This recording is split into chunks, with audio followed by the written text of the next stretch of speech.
Now we go live to Lafene Health Center's 24th annual health fair at the K-State Student Union. Channel 8 reporter Blake Pickett is there to tell us more. Hey guys, I'm here at the Kansas State Student Union where Lafene Health Center is hosting their 24th annual health fair. A lot of different Kansas State programs are here today, along with the campus radio station, the care representatives with the care program, and also counseling services are making stress balls for the taking for students. I'm now joined by Julie Gibbs, a director of health promotions. Julie, what's going on here today? Well, we have a health fair that's open to all students. We really want to advertise our services that we have at Lafene Health Center, let students know that we're there for them. We have a lot of providers here, staff here from the health center to assist you with any questions that you might have. We also have flu vaccines available right behind me for students, faculty, and staff. Now, I saw a prize wheel over here. What's that about? Yeah, that's fun. We have a lot of different prizes to give away. There's little antibacterial pins. We also have safety kits, water bottles, pens. So they spin the wheel and get a prize, basically. All right. And the scavenger hunt. I heard there was a scavenger hunt going on later. What's that about? Well, in order to be entered into a drawing for gift certificates from local businesses, they have to go around and ask questions. The students will get a little card. They have to ask each booth a question and to get the answer, and then show it to the front desk here, and they can be entered in for a drawing. All right. Thank you very much, Julie. Back to you guys. ROTC provides opportunities for students to join all branches of the military, from the Marines to the Air Force, as well as, of course, the Navy. That was a great perspective on the military opportunities for our university. Thanks, Paul. Thank you.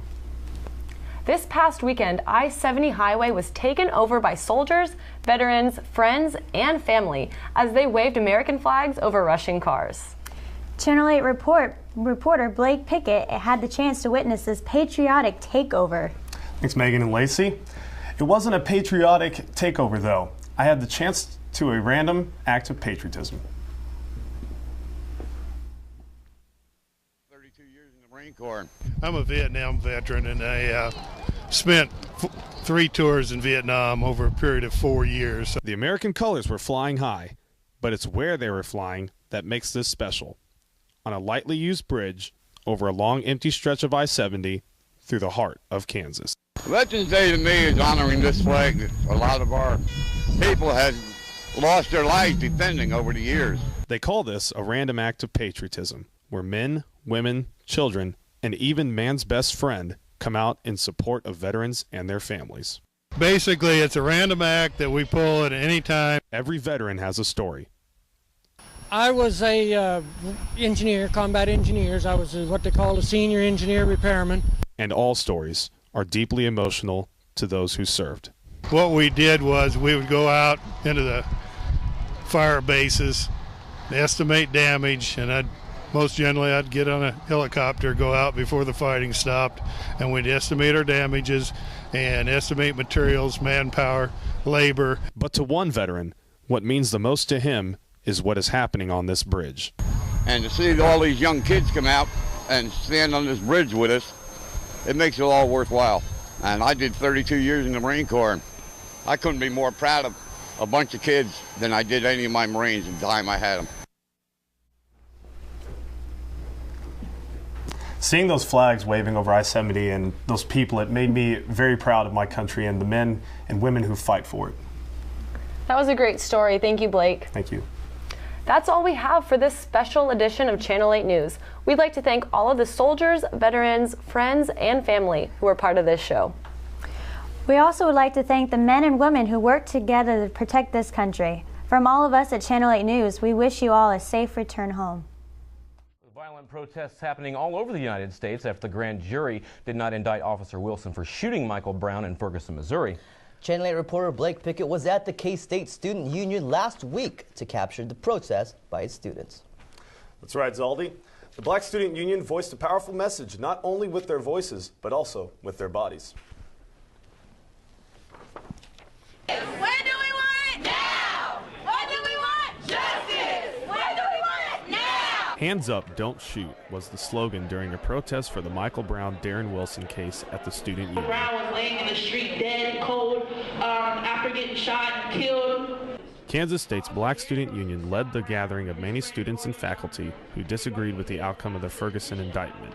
The grand jury did not indict the white police officer who shot and killed Michael Brown, and the protesters showed their disagreement by laying on the floor for 4.5 minutes, symbolizing Michael Brown laying on the ground for 4.5 hours.